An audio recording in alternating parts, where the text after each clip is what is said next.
오늘 우리가 함께 묵상할 말씀은 요한복음 6장 22절에서 29절까지의 말씀입니다.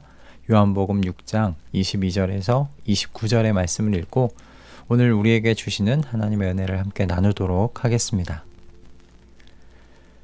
그 다음 날이었다. 바다 건너편에 서 있는 무리는 거기에 배 한 척만 있었다는 것과 예수께서는 제자들과 함께 그 배를 타지 않으셨고 제자들만 따로 떠났다는 것을 알았다.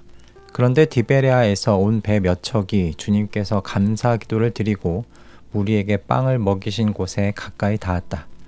무리는 거기에 예수도 안 계시고 제자들도 없는 것을 알고서 배를 나누어 타고 예수를 찾아 가버나움으로 갔다.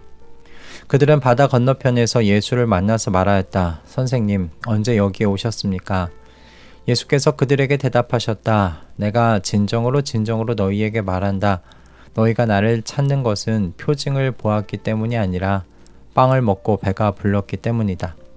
너희는 썩어 없어질 양식을 얻으려고 일하지 말고 영생에 이르도록 남아있을 양식을 얻으려고 일하여라. 이 양식은 인자가 너희에게 줄 것이다. 아버지 하나님께서 인자를 인정하셨기 때문이다. 그들이 예수께 물었다. 우리가 무엇을 하여야 하나님의 일을 하는 것이 됩니까? 예수께서 그들에게 대답하셨다. 하나님께서 보내신 이를 믿는 것이 곧 하나님의 일이다. 아멘. 예수님의 오병이어의 이적을 체험한 사람들이 이 바다 건너편 가버나움이란 곳까지 예수님을 따라 찾아왔습니다. 정말 열정적이죠. 배를 빌려 타서 예수님의 뒤를 따라온 것이니 말입니다. 그런데 이렇게 열정적으로 예수님을 뒤따라온 사람들에게 예수님께서 이렇게 말씀하십니다.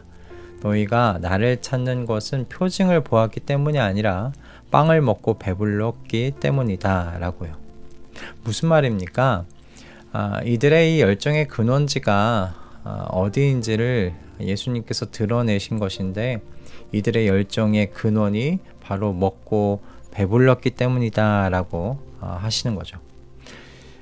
그런데 이렇게 좀 생각을 해보면요. 먹고 배부르게 하신 예수님, 그분을 따르는 것이 큰 문제가 되겠습니까? 이 이유로 인해서 예수님을 쫓게 된다는 것이 크게 잘못된 일은 아니지 않습니까? 오병이어의 기적을 경험하게 해주셔서 예수님 곁에 있으면 굶지는 않겠구나 여기고 예수님을 쫓는 이 일이 그렇게 비난받을 만한 일은 아니지 않겠습니까? 여러분, 예수님께서요, 너희가 나를 찾는 것은 표징을 보았기 때문이 아니라 빵을 먹고 배불렀기 때문이다 라고 하신 여러분, 이 말씀은 이러한 이유로 예수님을 뒤따라온 이 사람들을 책망하시려고 하시는 말씀 아닙니다. 이들이 가진 이 마음이 불순한 것이라고 말씀하시는 것도 아니에요.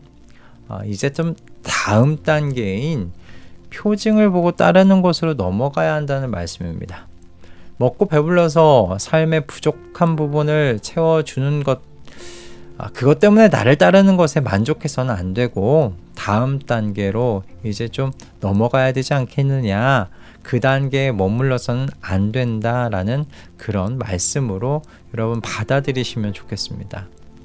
그럼 여러분, 어떤 단계로 넘어가야 하는가? 예수님께서 이렇게 말씀하셨죠. 나를 찾는 것은 표징을 보았기 때문이 아니다 라고요. 여기에 이런 의미가 담겨 있다고 저는 생각해요. 오병이어의 표적을 보았다면 내가 바로 하나님 나라의 주인이요 하나님께서 너희에게 약속하신 그 메시아인 줄을 깨닫고 믿음으로 쫓아와야 한다라는 것이죠. 그리고 결국 이것이 하나님의 일이라고 예수님께서는 가르치십니다. 여러분이 말씀을 통해 볼 때 우리는 이것을 알 수 있어요. 사람의 일이 있고요. 하나님의 일이 있다는 것을 우리가 알 수 있습니다. 사람의 일은 그럼 무엇인가? 우리가 살아가는 데 필요한 모든 일들이죠. 돈 벌고 집 사고 노후를 준비하고 자녀들이 커가는 데 필요한 것을 준비해주고 제공해주는 이런 일들. 우리가 이 땅에서 살아가는 데 필요한 모든 일들이 사람의 일입니다. 우리는 이러한 것들이 채워지기를, 이러한 일들에 하나님께서 복 주시기를 요청드릴 수 있습니다. 이거 잘못된 일 아닙니다. 우리는 이와 같은 사람의 일에 하나님께서 복을 주셔야 살아갈 수 있는 사람들입니다. 그런데요, 예수님을 쫓는 이유가요, 계속 이 땅에 살아가는 데 필요한 이런 복 주시는 분이기 때문이 된다면 이제 이게 좀 문제가 되는 거예요. 예수님께서 말씀하시는 겁니다. 이제는 이런 단계에서 졸업하고 다음 스테이지로, 다음 단계로 나아가야 된다, 성장해야 된다 라고 말씀하시는 거죠. 예수님께서는 지금 본문에 등장하는 사람들에게 오병이어의 이적을 보여주셨죠. 그러나 저와 여러분들에게는 오병이어의 이적 말고 다른 이적을 보여주셨습니다. 어떤 이적입니까? 더 큰 이적인데요. 바로 십자가의 죽으심과 부활의 표적, 부활의 이적입니다. 예수님께서는 저희들에게는 십자가의 죽음과 부활을 통하여 하나님께서 보내신 하나님의 아들 되심을 증명해 주셨습니다. 그러므로 예수님께서 하신 모든 말씀이 약속이 되고 진실이 됨을 이처럼 증명해 주신 거죠. 주님께서는 이제 오병이어의 표적이 아니라 저희에게는 십자가의 죽음과 부활의 표적을 통하여서 이렇게 말씀하세요. 이 표적을 보고 내가 하나님의 아들임을 믿고 이제는 그것 때문에 나를 따라와야 한다, 나를 쫓아와야 한다 라고 말씀하시는 겁니다. 제가 좋아하는 찬송가 중에 내 평생에 가는 길이라는 찬송가가 있습니다. 이 찬송가의 작사가가 스패포드라는 분인데요. 이분이 시카고의 성공한 변호사였어요. 그리고 법리학 교수로 있었다고 합니다. 그런데 1871년에 시카고에 대화재가 있었거든요. 근데 이 대화재로 인해서 전 재산을 잃게 됩니다. 그리고 이 재난 직전에 첫 아들을 전염병으로 또 잃게 돼요. 얼마나 이 가족이 시리에 빠졌겠습니까? 그래서 스패포드는 남아서 할 일이 있어서 먼저 가족 요양을 위해서 아내와 4명의 딸을 영국으로 보냅니다.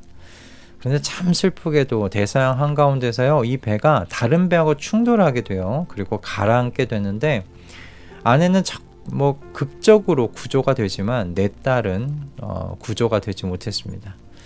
스패포드의 마음이 어땠을까요? 얼마나 슬펐겠습니까? 극적으로 구조된 아내를 위로하고 아내를 돌보기 위해서 이제 배를 타고 가는데 딸들이 잠긴 물 위를 이제 그 지역을 지나가게 된 거예요. 근데 너무 마음이 슬프고 격정이 타올라서 하나님께 방으로 들어가서 이제 울부짖으면서 기도하는 겁니다. 주님, 제가 누구보다도 주님을 사랑했고 따랐는데 어떻게 이런 큰 시련을 제게 주십니까? 그렇게 하나님과 씨름하던 중에 스패포드의 마음에 갑작스럽게요, 하나님에 대한 신뢰와 평안이 솟아나오면서 그 입술에서 내 영혼 평안해 라는 말이 튀어나온 거예요. 그래서 그는 아침에 주님께서 주시는 영감으로 시를 썼고요. 그것이 바로 오늘날 내 평생에 가는 길, 이 찬송가로 만들어졌습니다. 여러분, 저희가 사람의 일로 주님을 뒤쫓으면요, 인생의 큰 풍파를 만났을 때 더 이상 쫓아가지를 못하게 됩니다. 그 걸음을 멈추게 됩니다. 왜 그렇습니까? 이 땅에서 잘 살기 위해서, 배부르기 위해서 주님을 따른 것인데 재물도 못 모아, 건강도 나빠져, 자녀도 내 마음대로 크지 않아. 그럼 더 이상 예수님을 뒤쫓을 이유와 목적이 없게 되는 거예요. 그러나 여러분, 주님의 이 죽으심과 부활의 표적을 보고 예수님이 하나님의 아들이시다, 그분의 모든 말씀이 우리에게 약속이 된다는 것을 그렇게 신뢰하게 될 때, 여러분, 주님을 어떤 상황 속에서도, 어떤 환경 속에서도 쫓게 되지 않겠습니까? 역경과 고난 가운데서도 주님을 뒤쫓는 우리의 발걸음이 멈추지 않게 될 겁니다. 저 마귀는 우리를 삼키려고 입 벌리고 달려와도 주 예수는 우리 대장 되시니 끝내 싸워서 이기리라. 내 영혼 평안해, 내 영혼 평안해 라는 이 고백이 저와 여러분의 고백이 될 줄로 믿습니다. 주님께서는 저와 여러분이 주님을 따르는 그 시작에 이 땅의 필요를 채우시는 그 복주심으로 따랐을지는 모르겠지만 이제 더 이상은 그것이 따름의 이유가 되지 않기를 원하고 계세요. 하나님의 일하기를 원하시죠. 바로 주님을 나의 메시아로 믿고 쫓게 되는 일입니다. 우리 이 아침에 우리가 주님을 뒤쫓는 우리의 이유를 한번 좀 점검해 봤으면 좋겠습니다. 사람의 일 때문에 쫓고 있는 것인지 아니면 하나님의 일로 주님을 쫓고 있는지 말입니다. 우리 모든 가족들이 영원토록 잘 살게 하시려는 하나님의 일에 동참하시는 우리 모든 가족들 되시기를 축복합니다. 그래서 모든 상황 속에서도 내 영혼 평안해, 내 영혼 평안해 그렇게 고백하는 신비의 삶을 사시고 누리는 우리 모든 가족분들 다 되시기를 주님의 이름으로 축복합니다. 할렐루야. 기도하겠습니다. 주님, 저희가 주님을 뒤쫓는 그 시작은 사람의 일이 시작이 될지 모르겠습니다. 그러나 주님 이제 그곳에서 우리가 졸업해야 되겠습니다. 다음 단계로 진학해야 되지 않겠나 싶습니다. 주님, 우리가 철저히 주님의 일을 위하여 부름받은 사람이라는 것을 깨닫고 우리 주님을 나의 주로 모시고 하나님의 그 나라, 하나님의 그 다스림을 바라보면서 우리 하나님의 아들이신 예수 그리스도를 끝까지 믿고 신뢰하는 이 하나님의 일을 끝까지 해 나아가는 우리 모든 가족들 되도록 인도해 주시옵소서. 그래서 어떤 상황 속에서도 모든 상황 속에서도 내 영혼을 평안케 하시는 그 주님을 만나 뵙고 그 주님을 신뢰하고 그 주님과 함께 동행함으로 하루하루를 주님 안에서 살아나가는 우리 모든 우리 동행 가족들 다 될 수 있도록 주님 역사하여 주시옵소서. 감사드리며 우리 주 예수 그리스도의 이름으로 기도드립니다. 아멘.